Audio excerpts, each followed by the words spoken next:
Bonsoir Pascal Canfin.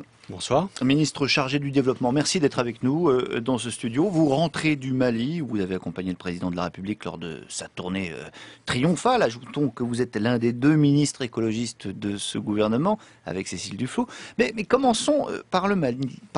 Est-ce qu'il n'y a pas quelque chose d'étonnant, Pascal Canfin, à voir François Hollande qui souhaitait instaurer tout de même de nouvelles relations avec l'Afrique, loin de ce qu'avait été le passé, souvent fait de coups de force d'ailleurs. N'y a-t-il pas une incongruité de voir Hollande triompher en chef militaire à Bamako? Écoutez, ce que nous avons touché du doigt à Tombouctou et à Bamako, c'est la liberté retrouvée d'un peuple. Les gens qui habitent Tombouctou ne pouvaient plus, et les femmes notamment, ne pouvaient plus s'habiller comme elles le souhaitaient. Elles ne pouvaient plus monter sur leur mobilette, ça leur était interdit. Ils ne pouvaient plus jouer de la musique dans les rues. Il se trouve que l'armée française, avec l'armée malienne, étaient les deux opérateurs capables d'aller libérer cette ville. Fallait-il ne pas le faire? Non, il fallait le faire. Et c'était une grande fierté partagée par les ministres qui étaient présents, par le président de la République et par les Maliens, que de ce grand moment qui a fait dire à François Hollande que c'était une des plus grandes émotions de sa vie politique, et c'est aussi modestement ce que j'ai vécu. Et jusqu'où faut-il aller dans cette libération? Jusqu'où doit aller l'armée française? Parce que tout ça est un petit peu flou. Est-ce qu'il faut poursuivre les djihadistes jusque dans le nord? Vous faisiez référence aux pratiques du passé. Cette intervention, elle est dans le cadre de la légalité internationale, à la demande du président malien, avec l'accord unanime de l'ensemble de la société malienne, avec l'aval et le soutien de l'ensemble des pays africains qui entourent le Mali, qui sont en train de mettre des troupes pour prendre le relais de l'action française. Et aujourd'hui encore, on en parlait avec le vice-président Joe Biden des États-Unis, à terme, la logique est qu'une force de maintien de la paix des Nations Unies prenne le relais de l'armée française. On est donc vraiment totalement dans quelque chose qui est une autre histoire que celle des opérations passées qui rappelaient ce qu'on appelait à l'époque la France. J'entends bien, mais jusqu'où doivent-elles aller ces opérations? Jusqu'à ce que le but soit atteint, c'est-à-dire que la totalité du territoire du Mali soit libre et libérée. Et cette opération le fait aux côtés de l'armée malienne. Y compris l'extrême nord du Mali? La totalité où il y a des gens qui vivent, et la totalité où il y a des villes et des villages, oui, bien sûr. Et pourquoi les exclure? Pourquoi faudrait-il exclure une partie du Mali de la liberté retrouvée? Et la coopération, Pascal Canfin, on en parle bien peu finalement. Non, justement. L'enjeu maintenant, c'est quoi? C'est de gagner la paix. Je pense que l'intervention militaire s'est bien passée jusqu'à présent. J'espère que ça va continuer. L'enjeu, c'est gagner la paix.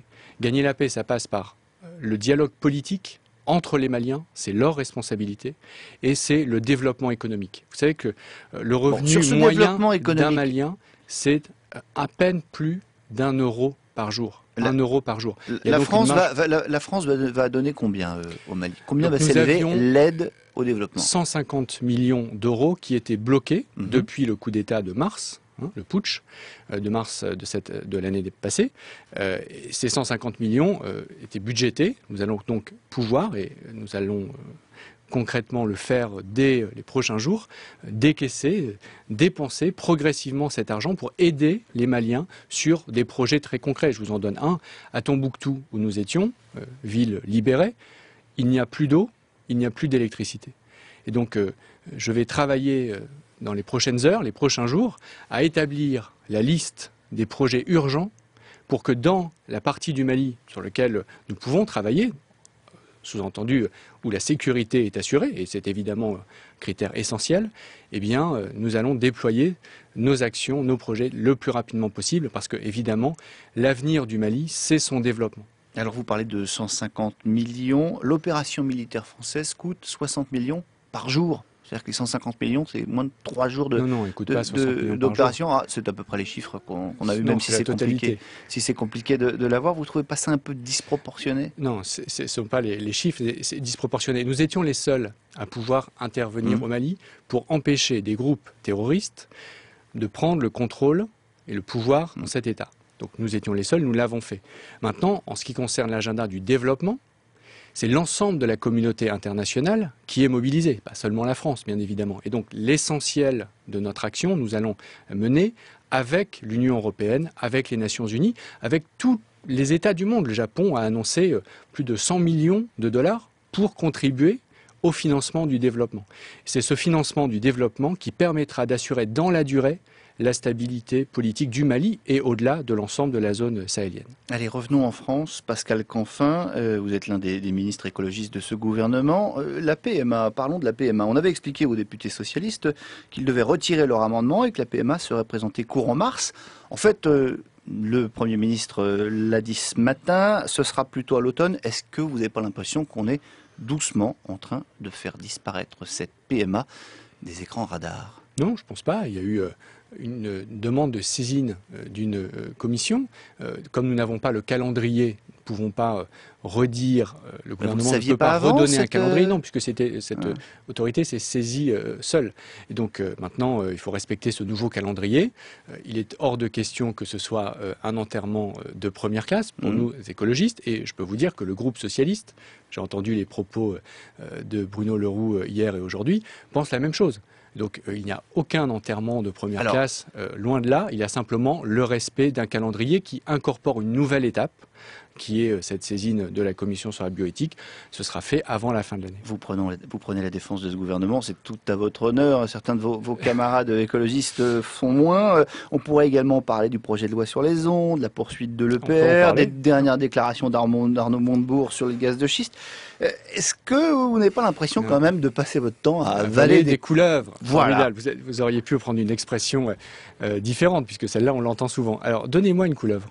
Eh bien, écoutez, par exemple, la poursuite de l'EPR. Par exemple, aujourd'hui, Arnaud Montebourg qui souhaite relancer l'expérimentation en matière d'extraction de gaz de schiste. Il faut vous distinguer. posez des questions, je vous réponds. Bien sûr, mais vous avez raison, mais je vais vous répondre. Il faut distinguer les actes et les paroles. S'il faut prendre toutes les déclarations de tous les ministres pour dire ça, c'est une couleuvre, honnêtement, on ne va pas faire ça tous les jours. On peut le faire plusieurs fois par jour. Donc, c'est pas ça, la couleuvre. Donc, vous vous sentez bien dans ce gouvernement? Attendez, la couleuvre, c'est quoi? On a un accord politique avec le Parti socialiste et qui fonde notre participation au gouvernement. Sur cet accord, aujourd'hui, il n'y a eu aucun coup de canif. L'EPR, c'était pas inscrit, nous n'allons pas faire l'EPR. C'était pas écrit. Donc nous savions, en venant en responsabilité dans ce gouvernement, que François Hollande souhaitait faire l'EPR. Nous avons pris la responsabilité, nous, de dire, OK, nous, écologistes, on n'est pas d'accord, mais ça fait partie du contrat. On gagne des choses, on en perd. Quand on joue un match, on marque, à chaque fois qu'on a le balle dans les pieds, on ne marque pas un but. Mais si on veut marquer un but, il vaut mieux être sur le terrain. C'est le choix qu'on a fait. Donc il n'y a aucun coup de canif. L'EPR n'est absolument pas une couleuvre, puisque c'était écrit que François Hollande le ferait. Donc donnez-moi encore d'autres exemples. J'en aurais plein d'autres à vous donner. Voilà. Malheureusement, c'est fini. Vous voyez, encore une fois un exemple, il n'y a pas de couleuvre. Et c'est important de le dire. Merci, ministre chargé du développement. Merci d'être passé par le studio de France Info.